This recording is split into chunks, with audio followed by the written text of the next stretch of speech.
Hi, everybody. I'm Dan Wells. I write horror, science fiction, and fantasy, and I talk about games on the internet. Today, I'm going to talk about the Beta Quadrant supplement for Star Trek Adventures. Star Trek Adventures is, as you may be aware, because I talk about it all the time, currently my favorite role playing game. I assume that will change at some point, but for now, Star Trek Adventures is where it's at. It's part of the Modifius 2D20 system. I really dig how that works, and I especially love how they have adapted it for Star Trek. It is the first game I've ever played in a very long life of playing Star Trek games that accurately reflects the way Star Trek feels, the way that it focuses on solving problems, on exploring new things. It is not a combat game, though it can include it. It's not a military game, though it can include that. Um, it's a game that just does a really great job with space exploration and a very Star Trek-y feel. So anyway, the Beta Quadrant book is a setting book, essentially, for that. There absolutely are new alien species in it. There's some new ship designs and there's some stuff like that. But what it has more than anything else, and the reason that you would want to get it, is that it goes into a lot of detail on the major forces, political entities, and so on of the Beta Quadrant. So the galaxy of Star Trek is split into 4 quadrants. Obviously, that's the number of quadrants that things have. And the center is essentially the center of the universe, right? The center of the galaxy, which is so dense and so far away that most people don't go there. Most of Star Trek takes place in the Alpha and the Beta quadrants.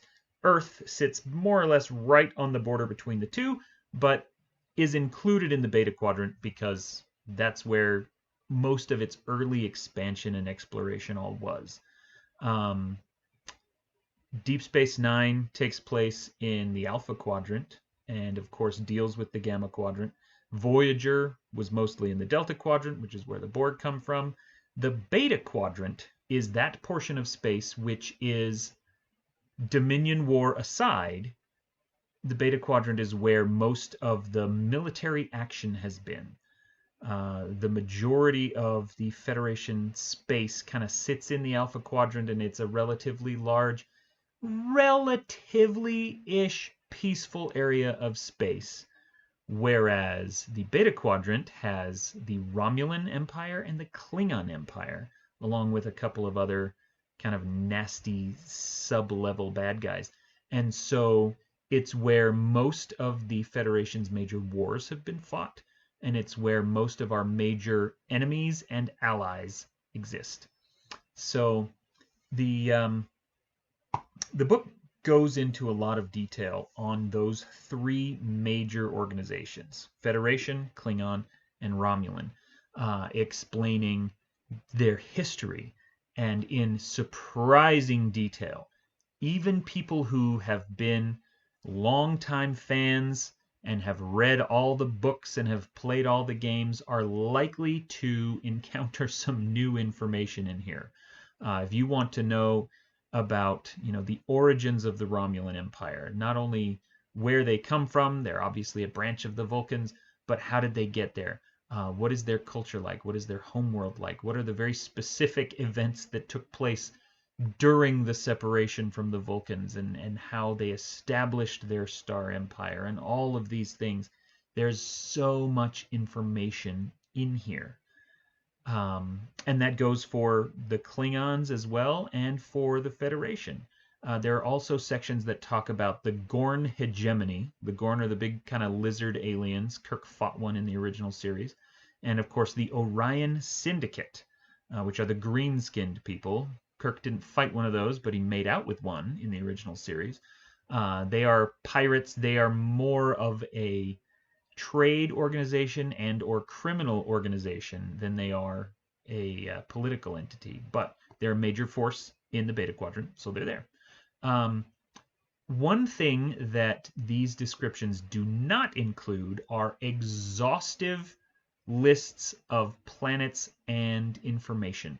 You will learn a lot about the Klingon Empire, for example, and about some of the major planets that exist in there, like Narendra 3 and Rurapente and those kinds of things. But it doesn't detail everything. And this I like. I do not doubt that at some point in the future we might get, for example, a dedicated Romulan Empire book that just explains more and more and tons of stuff that are in the Romulan Empire. For now, though, it's kind of a mystery to us. The Federation and the Klingons are not allowed in. Basically, no one who's not part of the Romulan Empire is allowed to cross that border, which means that it's an unexplored thing. Now, the way that the game is set up, everything takes place in the year 2371, which is kind of sort of like end of the Dominion War-ish era. I don't know exactly, and I didn't research it before I did this. Star Trek Nemesis, for example, takes place in 2379. So this is before, you know, the end of what we would consider that next generation era of Star Trek, but it is fairly deep into it. So it's kind of in the middle, I guess, of the Star Trek that most people recognize, at least today. What it does not include, therefore, is any meaningful information on the Captain Picard era, the Picard series era, which means that during the time that you are going to set your game, assuming you're just using all of this material as written, you can use it includes details for original series and for next gen era, but it doesn't include the more modern stuff after Nemesis, after the Romulan Empire falls apart, after, you know, all of those really interesting new developments from the Picard series. Those are not in here. Again, I expect we'll see a book detailing those at some point. But because that's not here, and because we don't have those really intimate details of everything in the Romulan Empire, it's a nice frontier for you to explore, which is kind of what Star Trek is about. So feel free to use all of this very detailed, very extensive information to figure out what the Romulans are like, or the Klingons, or the Federation, or whoever, and then fill in the blanks with all of this extra area to explore. And the book does make a point about explaining that even in the Klingon Empire, who are our friends during this period, we have no idea exactly how far their empire goes and exactly what we're going to find in there. Excuse me. There are a lot of regions of the Klingon Empire. There's a lot of planets that the Empire claims without really staking any major hold on them. It basically just drew some lines on a map and said, this belongs to us. And so far, nobody's challenged them, and they haven't really had a chance to go out and find that one particular planet and build a colony on it. So there's still a lot of wiggle room, despite the exhaustive information that's in here.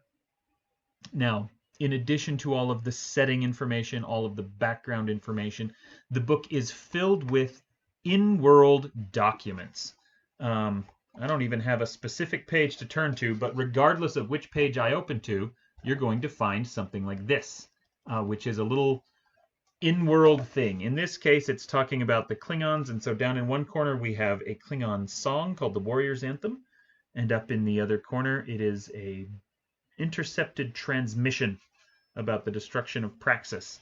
Some pages have more of these, some pages have fewer of these, but they are everywhere. And in fact, here's one where you can see these kind of purple things are all over. There's more of the in-world documents than there are game documents. And these are all things where they're just, you get a sense of the flavor of whatever it's talking about. So while it's talking about the Federation organization, you'll have little transmissions or excerpts from books that talk about, you know, different branches of the Federation or of Starfleet military itself.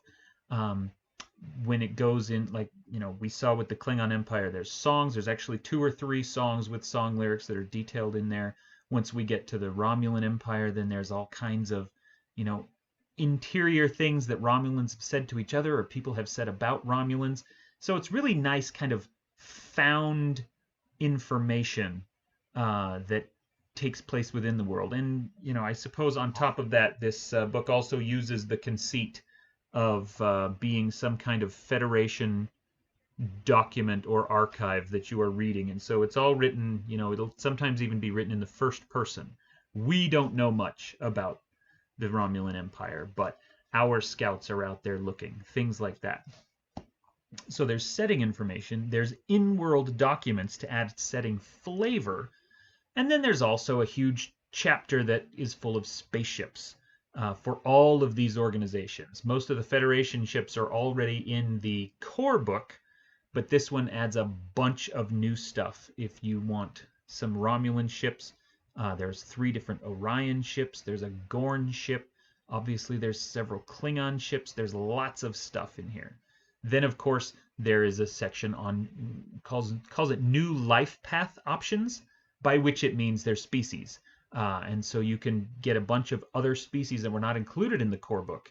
And this includes some of the kind of known stuff like Zakdorn, some of the major stuff like Klingons, which are not in the core book, and then some of the really kind of weird fringy stuff, like if you want to be someone from Risa, or if you want to be any of the various Xindi sub-races from Enterprise, those are all included in here, and they're really interesting. And I also think on top of being interesting, they are unique from each other. The game doesn't really have classes outside of like choosing which branch of the Federation you're going to belong to. And so they have done a good job of making each of the species feel remarkably different, even though it's basically just 1 or 2 numerical things and then a couple of traits that you have access to. That does make them stand out and make them feel and play differently from each other. One of the things I love about the Star Trek Adventure system in general is that it lets you bring the interest and the diversity and the variation to it through storytelling. So it doesn't bother going into a lot of the information. There's a couple of places in here where it talks about specific details and says, we're not going to, force you into anything. We're not going to say exactly what this power does or what this ship does or whatever. That's up to the game master and the players to decide. And I do like that kind of minimalism of it.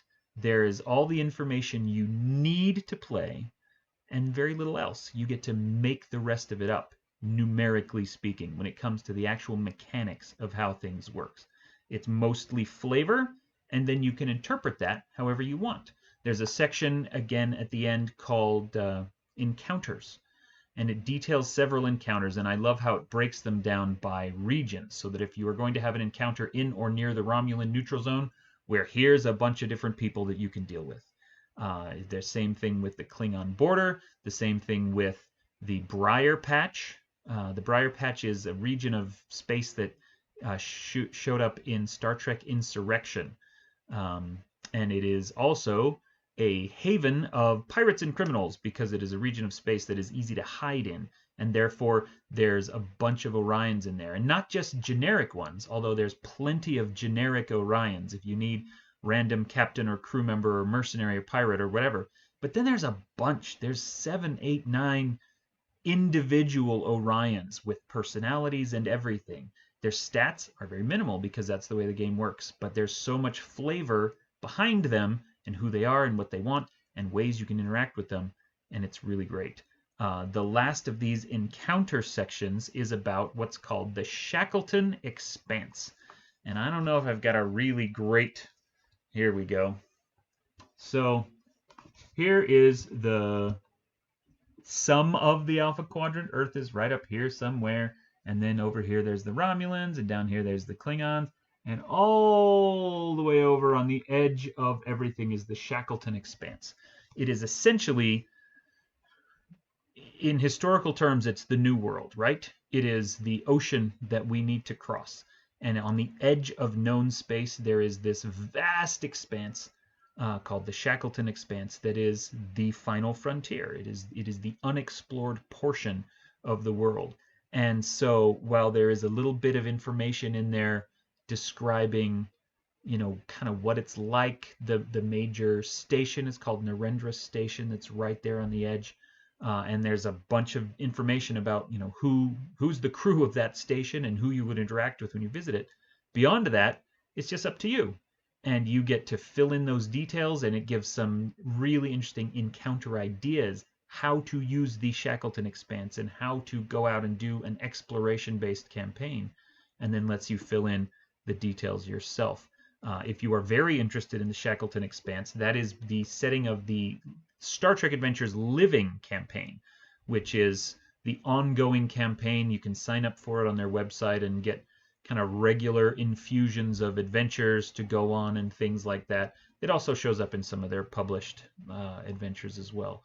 So anyway, this has been a short review. There's not much to say except this book has a lot of great information in it. And if you love Star Trek as much as I do, regardless of whether you play the game, this has really cool stuff. If you do play the game, this is filled with great information, great new options for ships and species and places to explore, and of course, kind of the core of the book, really rich, detailed, juicy information on the history of the Klingons, the history of the Romulans, the Gorn, the Orions, and of course, the Federation itself. So, hooray! I really like this book. It is part of my favorite game, and I hope that if you want to play Star Trek, you get a chance to check this book out. You will not regret it. Anyway, thank you very much for joining me for this brief little review, and I will talk to you later.